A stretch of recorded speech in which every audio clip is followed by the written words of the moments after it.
Hello, I'm David Chaston with 90 at 9, brought to you by interest.co.nz. This is everything you need to know in 90 seconds at 9 o'clock, including news. Equity markets are exuberant. However, data out of the US overnight was not stellar, but it wasn't first-tier data either. Firstly, new home sales for July were lower than expected, down 2.4% on the revised up June number. Interestingly, the median sales price for a new house sold in the US in July was $269,000. The average sales price was $339,000.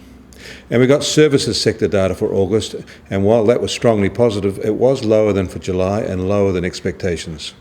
Along with factory data from last week, it did reinforce the expectation that American third quarter GDP growth will be fairly strong, although there are suggestions of slowing momentum in their economy.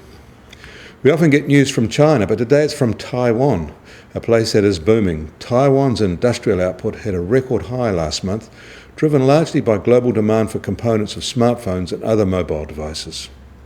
In China itself, the reform agenda is attacking SOE chief executive pay. Officials are moving to regulate it tightly with a $600,000 yuan, that's about 115,000 New Zealand dollar maximum. It's the sort of restriction that might see another surge of immigration by the well-off. Yesterday we noted that trouble in France seems to be setting in. Today we got news that some cabinet members have been fired for publicly being unhappy with the government's economic policies and direction. In India, their top court has declared the issuing of more than 200 licenses to mine coal in the country are all illegal. India is one of the largest producers of coal in the world, and more than half its commercial energy needs are met by coal. The legal row could temporarily strangle India's energy supplies. Today, the S&P500 index exceeded the 2,000 level for the first time ever. It's just one more sign of the buoyancy in equity markets worldwide. It has slipped below that level, however, in late afternoon trade.